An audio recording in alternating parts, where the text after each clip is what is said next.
Señor ministro Cosío, ¿cómo estás? Bien, ¿cómo estás? ¿Cómo sigues? ¿Ya bien de todo? Ya bien, lento, Qué lento. bueno, La edad te no seguimos, perdona, ¿eh? te Pero seguimos y vimos que ibas mejorando, pero qué bueno que nos los cuentas tú. Qué sí, sí, sí, bueno, todo ya muy bien, José Ramón. Julio. José Ramón, pues está en la polémica aquella sesión de 2007 en la ¿Cómo cual no? la Suprema Corte de Justicia de la Nación abordó el tema de Mario Marín, entonces Sí, gobernador de Puebla, y las acusaciones por tortura, violaciones legales en cuanto a la periodista Lidia Cacho. Tu así es. voto fue en el sentido de que había los suficientes elementos para poder actuar. ¿Cuál fue tu postura exactamente, José Ramón?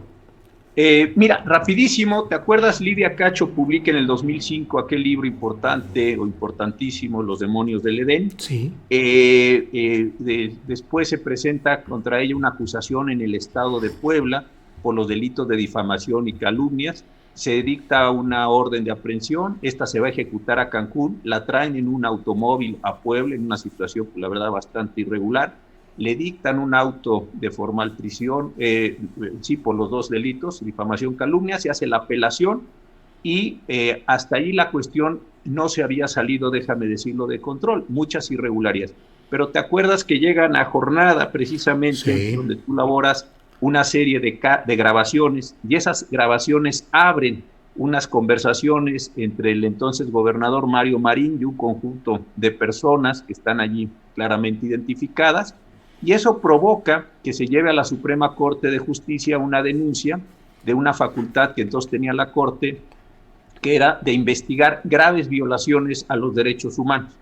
Es una facultad que tenía la Corte, se había llevado a cabo en los años 39-40, cuando hubo una masacre literalmente de personas de Acción Nacional vinculadas con el sinarquismo en León, Guanajuato. El caso, ¿te acuerdas de Aguas Blancas en Guerrero? También lo Claro. habíamos ya ejercitado. También después hubo una en Oaxaca, y también hubo otra también muy importante en el caso de San Salvador Atenco. Son los cuatro casos. Entonces llega la denuncia, se le turna al ministro Silva Mesa en el orden normal de la Corte. La Corte nombra un equipo de magistrados muy competentes que van a hacer las investigaciones para determinar si efectivamente o no había violación. Este grupo de magistrados le presenta los resultados al ministro Silva, el ministro Silva nos lleva el proyecto y tenía dos preguntas. Primera pregunta, ¿lo que hicieron los magistrados es suficiente para que tengamos una imagen, una idea general de las violaciones? Respuesta de todos, pues sí. Segundo, ¿se dieron violaciones graves o no con respecto a Lidia Cacho?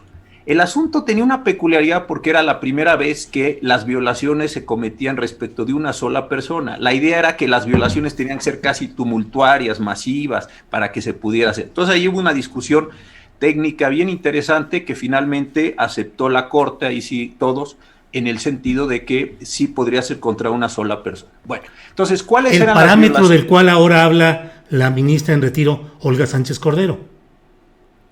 Sí, Ese es efectivamente, el ella, parámetro.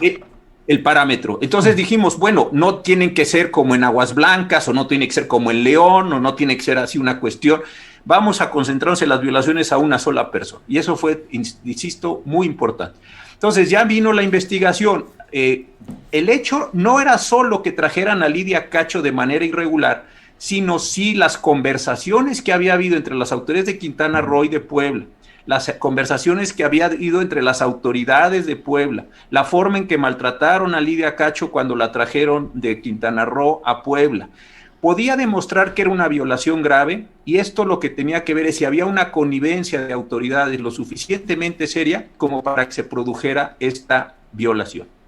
Se presenta el proyecto del ministro Silva, insisto, y se dice sí, efectivamente sí hay esta investigación. Viene una pregunta interesante que es, ¿vamos a discutir solo de las violaciones a Lidia Cacho en su persona físicamente, o también vamos a discutir del problema de la red de pederastia? Una votación importantísima en ese momento. La mayoría dijo que no, que solo sobre lo que tenía que ver con Lidia Cacho. Hay cuatro ministros, ahí sí la ministra Sánchez Cordero, fuimos el ministro Góngora, el ministro Silva Mesa, la ministra Sánchez Cordero y yo dijimos no, todo, de una vez, el tema de la pederastia y todo lo que estaba vinculado con eso. Dijeron no, nada más nos vamos a ir detrás del tema de Lidia. Después de eso vino un segundo tema. ¿Por qué? Porque el ministro Silva Mesa y el equipo que mencioné le pidieron a las estaciones o a las empresas de telecomunicaciones que le dieran las conversaciones, no las conversiones, sino las llamadas entre distintas autoridades. Este fue también un asunto muy, muy interesante. Evidentemente no nos dieron los contenidos ni nos tendrían que dar, pero ¿por qué una persona que nunca había hablado con otra, en los días previos a la detención y traslado de Lidia Cacho y en los días del traslado, se empezaron a comunicar entre ellos? Había llamadas entre secretarios particulares, entre autoridades que en rigor no tenían por qué estarse llamando así tan intensivamente. Entonces, la segunda pregunta bien interesante fue, oigan, ¿eso constituye una prueba?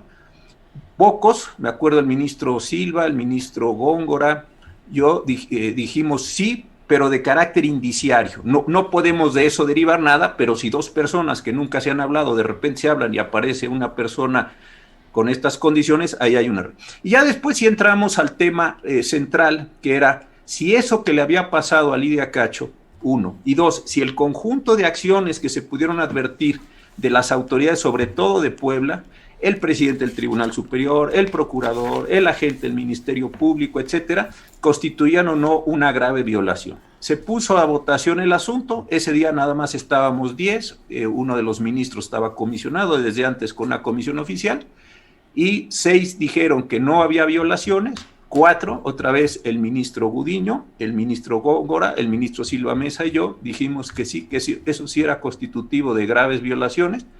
Pues la votación fue 6-4 y ahí concluyó el asunto.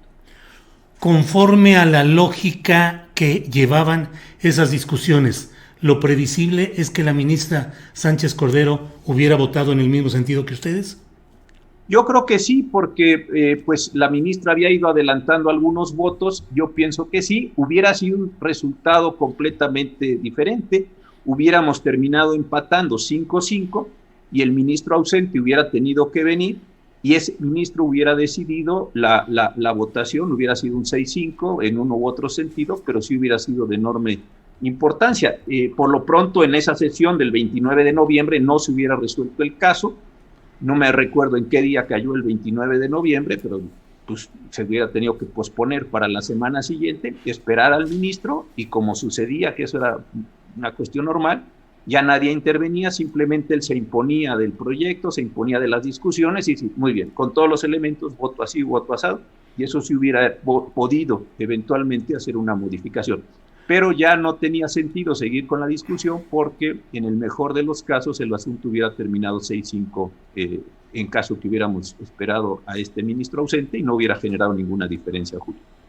Lidia Cacho ha dicho que considera que hubo una traición hacia esa causa con ese voto de la ministra Sánchez Cordero. Pues mira, ahí sí ya no me meto porque esa es una apreciación de Lidia. Yo, pues llevamos la discusión, fue una discusión álgida. Te digo, el primer problema es, vamos a averiguar pederastia o no, pues ahí había una cuestión fantástica. Ahí sí la ministra Sánchez Cordero votó, déjame decirlo así, con nosotros.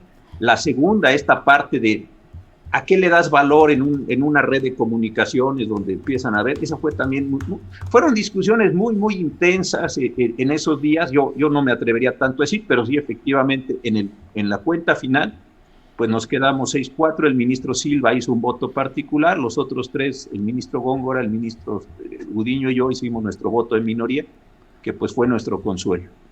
¿Sientes que se retrasó el proceso de consolidación de medidas protectivas para víctimas con esa decisión de 2007? Yo creo que sí, porque fíjate qué interesante lo que preguntas. ¿Cuál hubiera sido el resultado?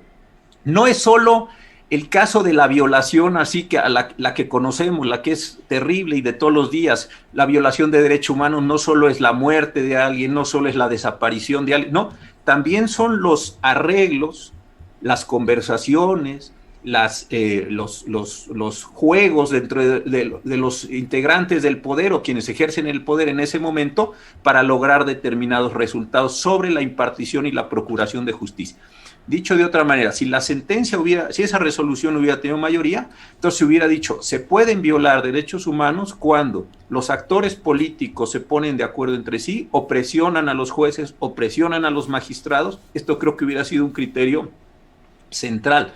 Y creo que quienes estábamos en esa posición, más allá del caso de Lidia, que desde luego es muy apreciable y muy importante, buscábamos ese criterio, como decir, se viola el derecho humano cuando un juez es presionado por una autoridad política para que resuelva en tal o cual sentido. Creo que esto hubiera sido un avance increíble en ese año 2007, ya estamos a casi a 14 años de eso, hubiera sido un avance importantísimo.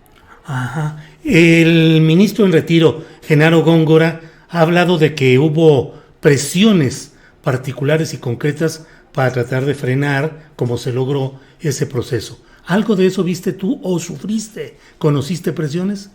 Mira, yo realmente cuando estuve ahí, yo lo que digo es, todo el mundo quiere, pues no presionar, pero sí quiere influir en la decisión de un juez. Vienen las autoridades hacendarias y te dicen, oiga, si ustedes declaran inconstitucional este impuesto, se va a caer la recaudación nacional.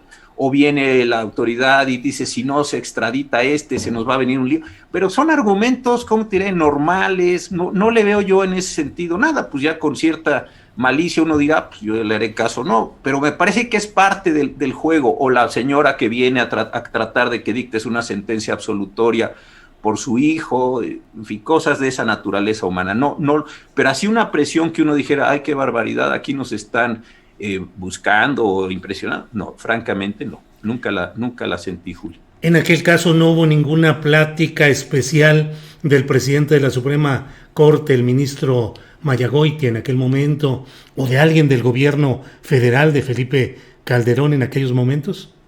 No, vinieron, sí me acuerdo que autoridades del estado de Puebla, eso sí, vinieron, y te digo, legítimamente en la audiencia que, pues no sé si al que la solicita se la da, la mayoría de los ministros, hay ministros que no reciben a las partes, en este caso sí me recuerdo que vinieron los abogados del estado de Puebla, distintas autoridades, a presentar sus argumentos en una forma técnica, decir, oiga, no pudo haber pasado esto por esto, no le pueden dar el valor a esto por otro, la pederastia no está en esta discusión, cosas de ese tipo. Y algo que sí era, no sé ahora, pero yo ya tengo 2 años y poquito más afuera, pero algo que sí era muy interesante en esos tiempos, y que de verdad nadie me lo cree, pero sí es así, no se discutían o no se hablaba de los asuntos antes de entrar a sesión. Entonces llegábamos a la sesión, conversábamos un poco de las cosas ordinarias, no sé, de una película, en fin, lo que fuera. Nos poníamos la toga, entramos, y ahí es cuando te empezabas a enterar de qué es o cómo venían, como decíamos nosotros, los demás con su voto. Y en este caso, yo no vi así una cosa particularmente grave, o digo, los juegos normales en ese mismo sentido. Claro.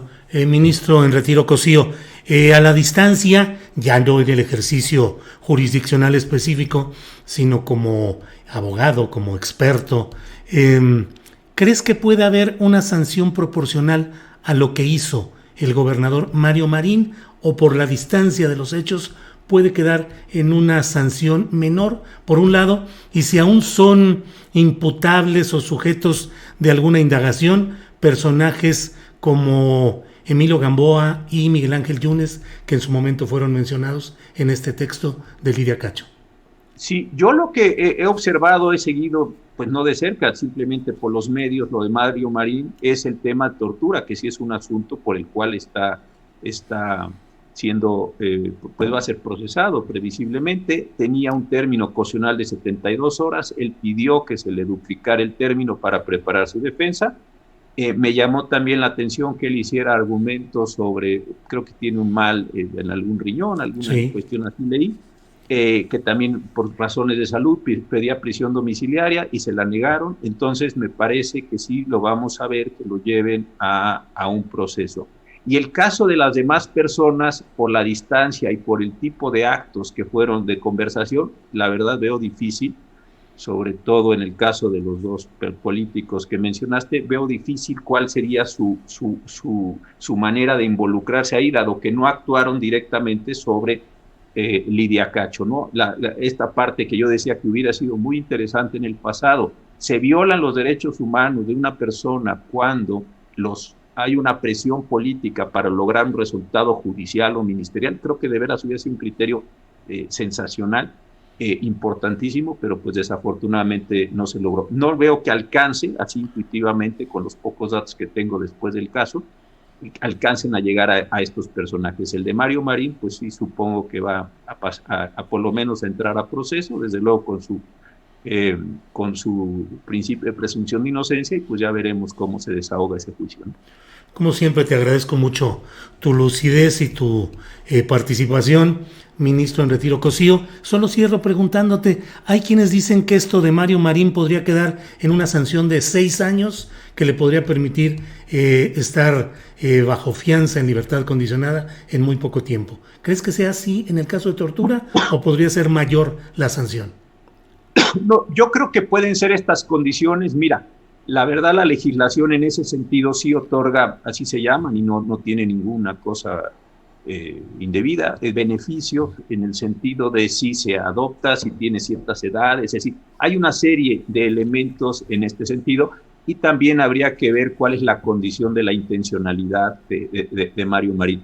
Pero yo creo que más allá de cuántos años de prisión le toquen o no, etcétera, a mí me parece muy importante que sí se haya concluido ese ciclo, ¿no? Que en el país en muchas ocasiones pues no se concluyen, pasan cosas en el medio o antes de entrar a los procesos y nunca se cierra. Entonces aquí, pues si le ponen 6 o le ponen 8, pues eso irá en demérito de él y de su salud y de su libertad. Pero sí me parece muy importante de verdad que después de tantos años se cierre el ciclo. Eso sí creo que es central para ir pues acotando, terminando, sería deseable la impunidad en el país. Pues José Ramón, ministro en retiro, muchas gracias por esta oportunidad de hablar contigo y espero que en este 2021 tengamos la oportunidad de contar más con tus observaciones y comentarios. Gracias. Ya sabes que sí, Julio, qué bueno que estás bien. Gracias. Muy amable, sí. Hasta